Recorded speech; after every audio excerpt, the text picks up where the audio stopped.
Qatar के दारुल हुकूमत दोहा के इलाके कटारा में मुतादिद धमाके हुए हैं। धुएं के बादल उठते देखे गए।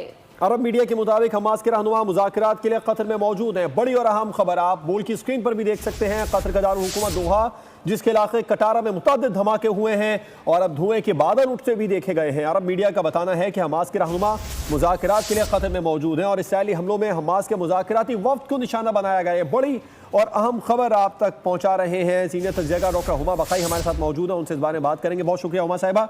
आप किस तरीके से देखेंगी ये जो हमला हुआ है, यकीनी तौर पर जैसा माजी में हुआ, हमने देखा ईरान के अंदर इस्माइल हनिया को जिस तरह निशाना बनाया गया, क्या इसको भी इस तरीके से जोड़ा जा सकता है जो कतर के दारुल हुकूमत में हुआ है?